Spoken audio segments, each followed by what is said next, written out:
crossing, this video will be for you.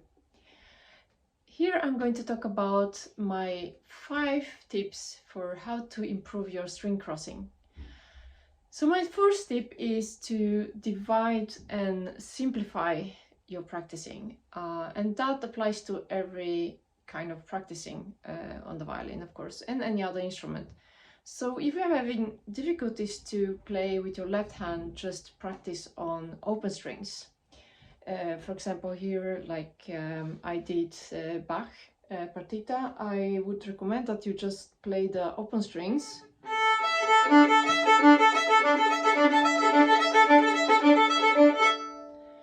Because I think that both hands are quite difficult here, and if you want to achieve good technique in both, you should divide and then combine them again.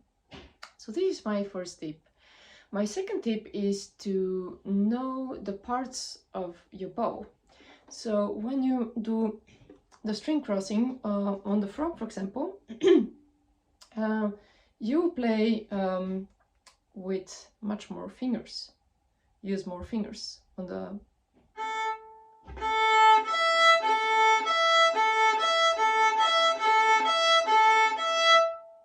if you play in the middle of the bow,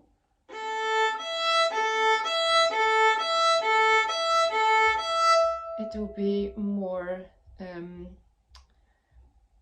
arm, more elbow and arm, forearm, I would say, forearm and elbow. And if you play more on the tip, it will be more from a shoulder.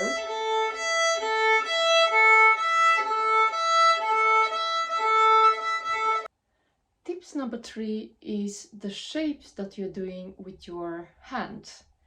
And that will make you more aware of the shapes. So if you're playing down bow, on the frog it will be one shape. If you play in the middle of the bow, it will be another shape, and the tip, different shape. And also the size of the shape will be different. So I'm going to show you, if you play down and up in the frog, it will create this shape. It's a quite small curve clockwise. In the middle it will be the same shape, but it's a little bit bigger shape. It's like doing this. And at the tip of the bow it will be bigger. And if you play first up bow and then down, it will be still clockwise, but it's a different feeling in the hand. So it will look like this.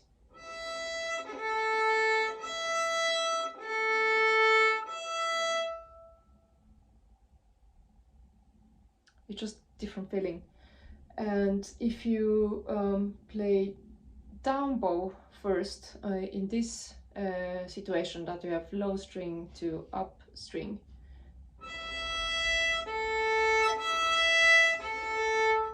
that will be counter-clockwise.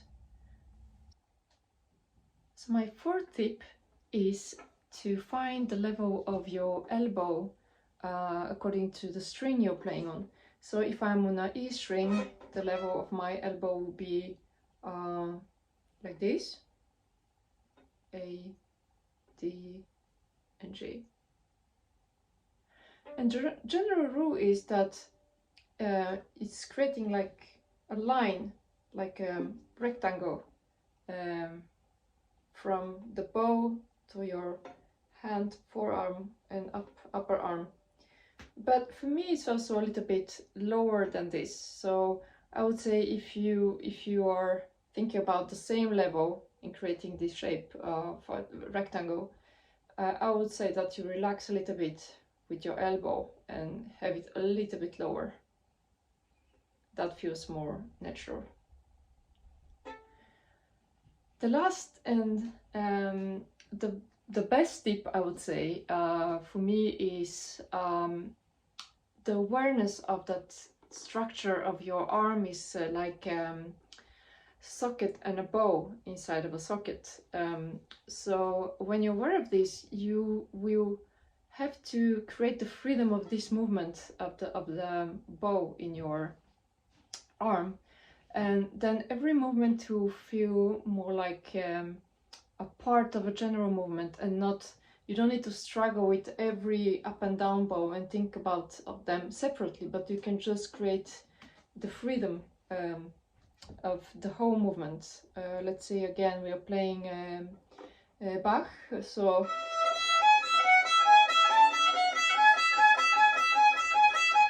I wouldn't like to think about down and up and all the shapes separately, but like a freedom that I have in my arm, and somehow that's making me feel more relaxed. So it will be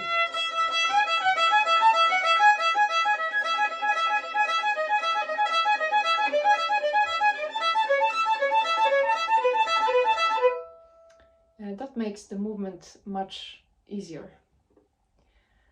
So that was my last tip.